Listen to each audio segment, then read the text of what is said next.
Welcome to Sleep Tight Relax. Thank you very much for listening.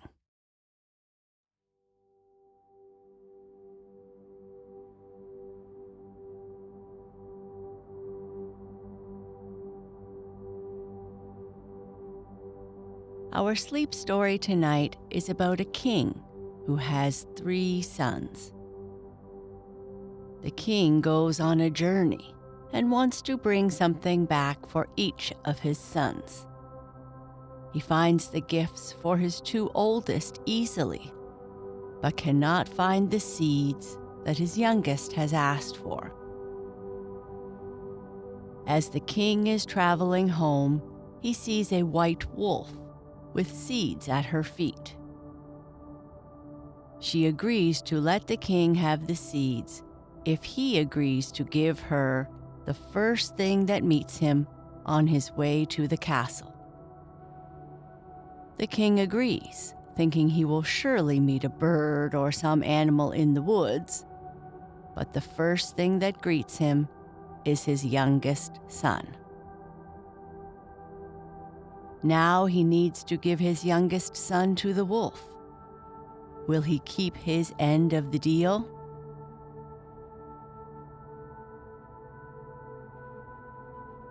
Before we continue with our story, let's first make sure you are cozy and comfortable. Turn off the lights, silence notifications. Find your comfortable place, your place to relax, or your favorite position in bed. Wiggle around a little bit and make yourself comfortable. This is your safe place, a place where you can relax and sleep, where you feel warm and cozy, and you get to return to this place at the end of each day. Now, close your eyes if you like, and we'll begin with a few slow, deep belly breaths. Each time you breathe in, breathe all the way down into your belly. Take a deep breath in and out.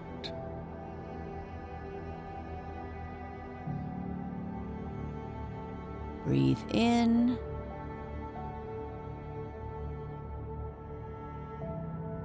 and breathe out.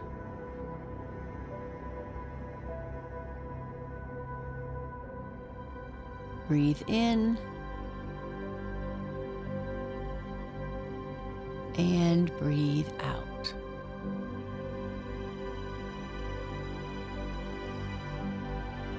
Take another breath. Fill your body and allow your breathing to relax you as you exhale fully. Breathe in relaxation. Breathe out tension. Breathe in and breathe out.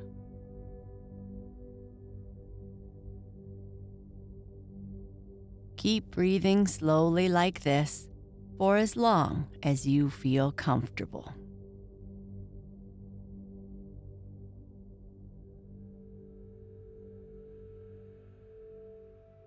The White Wolf.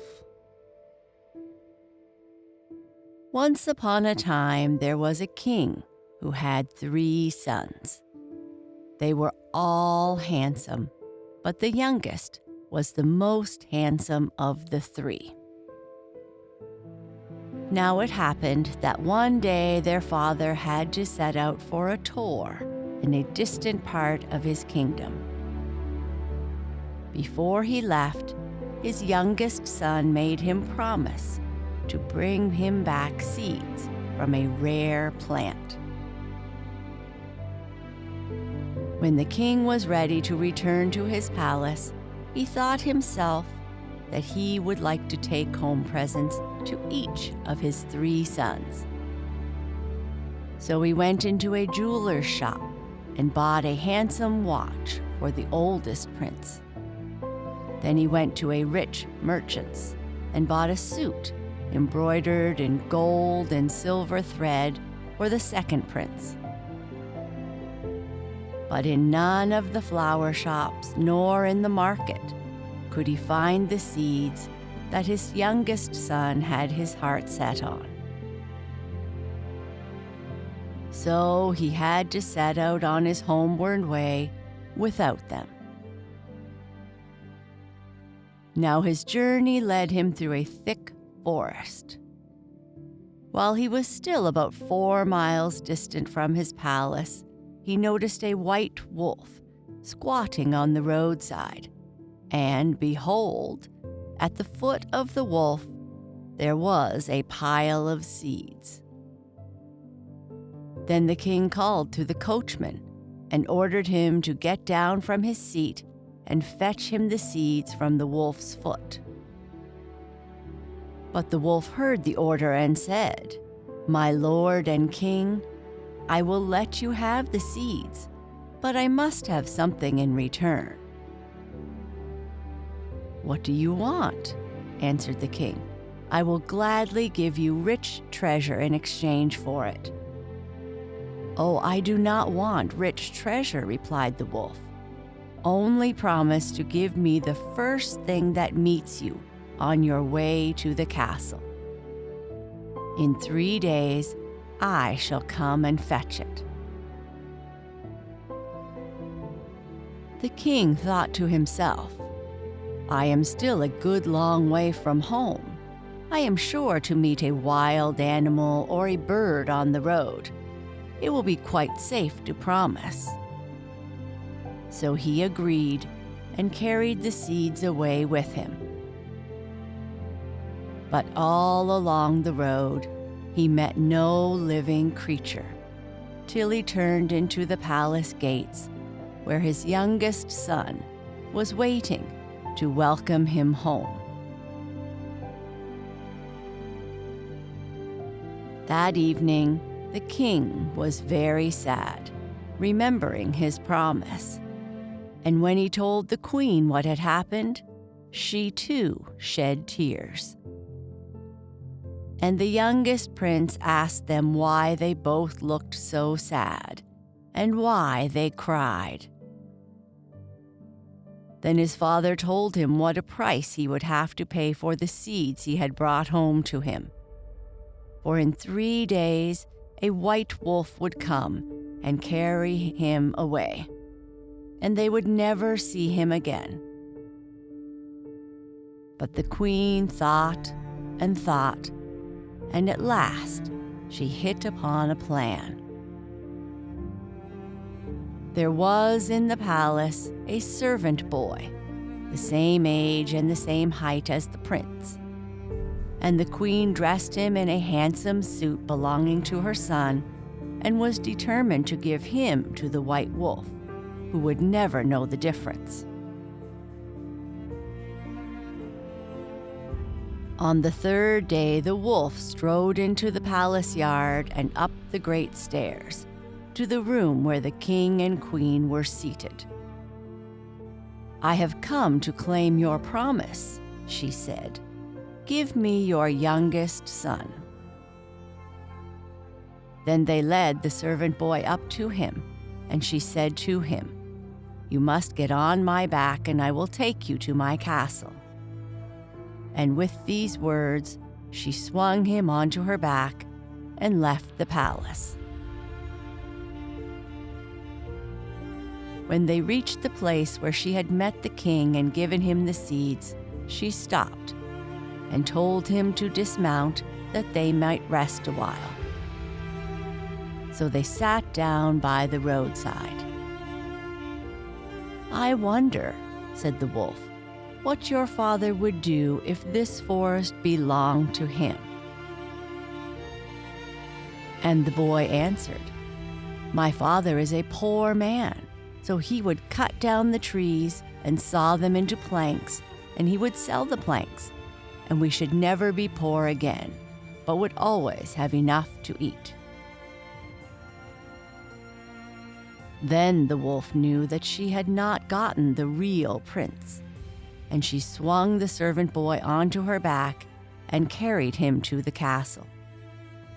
And she strode angrily into the king's chamber and spoke, "Give me the real prince at once. If you deceive me again, I will cause such a storm to burst over your palace that the walls will fall in and you will all suffer." Then the king and the queen wept, but they saw there was no escape. So they sent for their youngest son, and the king said to him, "Dearest child, you must go with the white wolf, for I promised you to her, and I must keep my word." So the prince got ready to leave his home, but first he went to his room to fetch the seeds, which he took with him. Then the white wolf swung him on her back and bore him away. But when they had come to the place where she had rested with the servant boy, she told him to dismount so that they might rest for a little at the roadside. Then she turned to him and said, "I wonder what your father would do if this forest belonged to him." And the prince answered, "My father would cut down the trees and turn it into a beautiful park and gardens. And he and his friends would come and wander around the glades in the summertime." "This is the real prince," said the wolf to herself. But aloud she said, "Mount once more onto my back and I will take you to my castle." And when he was seated on her back, she set out through the woods, and she ran and ran and ran, till at last she stopped in front of a stately courtyard with massive gates. "This is a beautiful castle," said the prince, as the gates swung back, and he stepped inside. "If only I were not so far away from my father and my mother." But the wolf answered, "At the end of a year, we will pay a visit to your father and mother."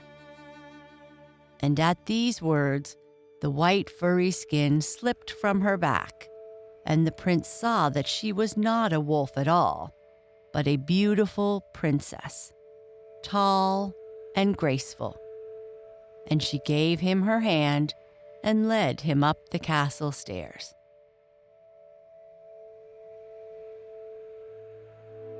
One day, at the end of half a year, she came into his room and said, "My prince, you must get ready for a wedding. Your oldest brother is going to be married, and I will take you to your father's palace. When the wedding is over, I shall come and fetch you home. I will whistle outside the gate, and when you hear me, pay no attention to what your father or mother say. Leave your dancing and feasting and come to me at once. For if I have to leave without you, you will never find your way back alone through the forest." When the prince was ready to start, he found that she had put on her white fur skin and was changed back into the wolf. And she swung him onto her back and set out with him to his father's palace, where she left him, while she herself returned home alone. But in the evening, she went back to fetch him, and standing outside the palace gate, she gave a long, loud whistle.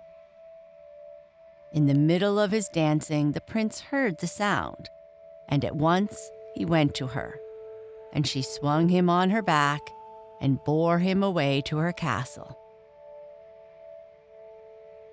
Again, at the end of half a year, the princess came into his room as the white wolf and said, "Dear prince, you must prepare for the wedding of your second brother. I will take you to your father's palace today, and we will remain there together till tomorrow morning."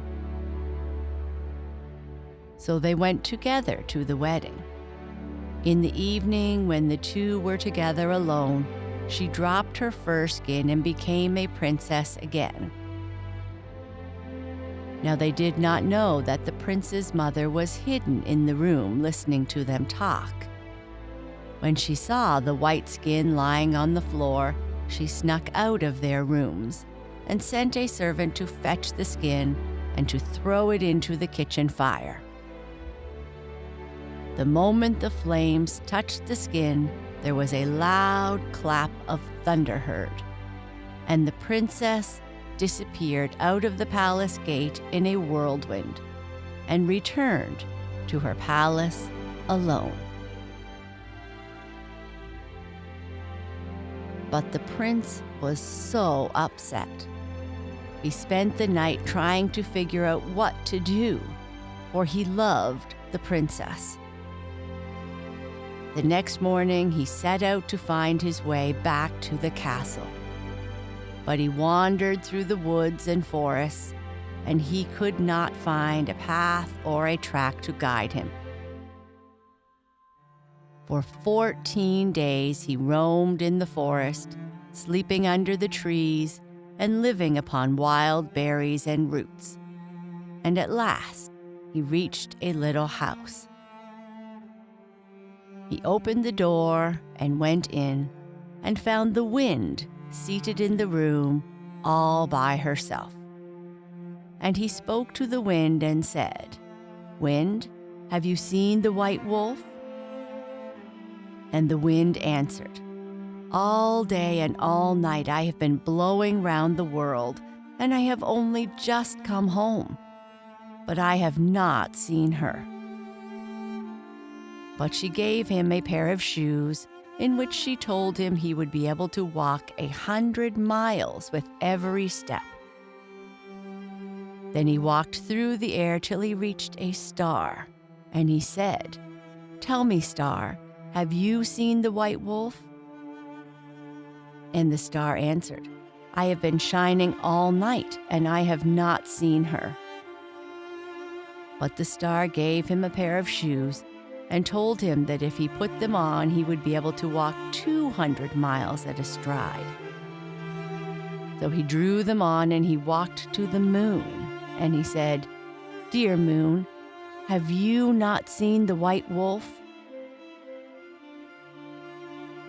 But the moon answered, "All night long I have been sailing through the heavens, and I have only just come home. But I did not see her."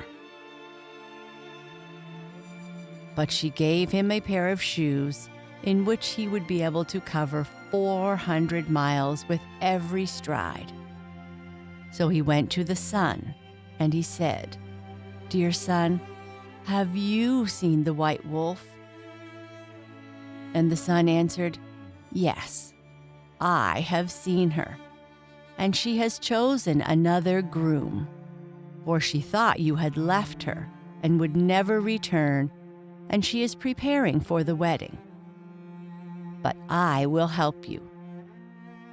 Here are a pair of shoes.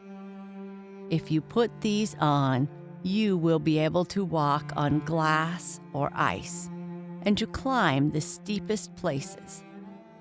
And here is a wreath of flowers with which you will be able to give to the groom. When you leave me, you will reach a glass mountain. Put on the shoes that I have given you, and with them you will be able to climb it easily. At the top, you will find the palace of the white wolf." Then the prince set out, and before long he reached the glass mountain. And at the summit he found the white wolf's palace, as the sun had said. But no one recognized him, as he had disguised himself as an old man, and had wound a shawl around his head. Great preparations were going on in the palace for the wedding, which was to take place the next day. Then the prince, still disguised as an old man, took out his wreath of flowers and began to show them to people. And as he did so, the new groom passed by, and seeing the wreath of flowers, he said to the old man, "Little man, I wish you would give me that wreath of flowers." And the prince answered, "I will give it to you if you will allow me to sleep tonight on the mat outside the princess's door." And the groom replied, "Yes, you may sleep on the mat outside the door." So the prince gave him the wreath of flowers, and that night, winding the shawl all around him so that no one could recognize him, he lay down on the mat outside the White Wolf's door. And when everyone in the palace was asleep, he began to tell the whole of his story. He told how he had been one of 3 brothers, and that he had been the youngest and the most handsome of the 3, and that his father had promised him to a white wolf. And he told how he had gone first to the wedding of one brother, and then with the wolf to the wedding of another brother, and how his mother had ordered the servant to throw the white fur into the kitchen fire. And then he told of his wanderings through the forest, of how he had sought the white wolf, and how the wind and star and moon and sun had befriended him and had helped him to reach her palace.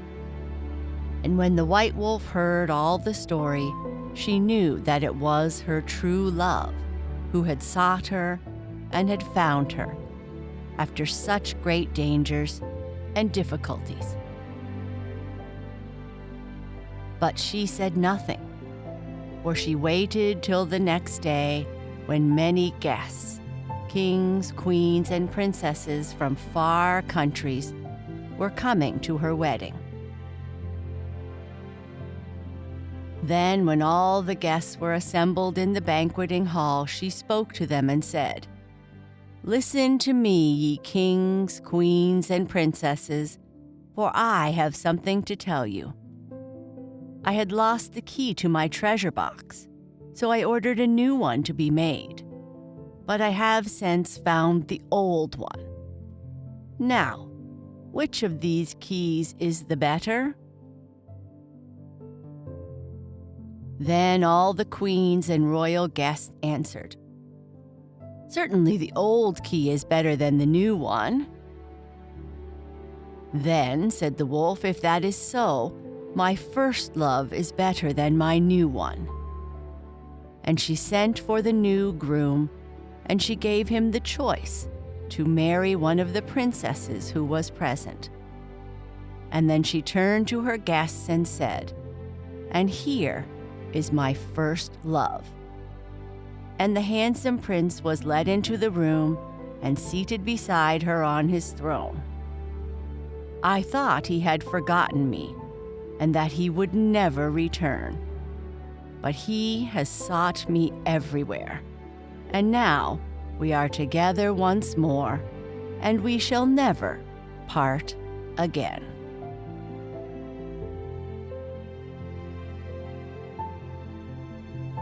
Good night.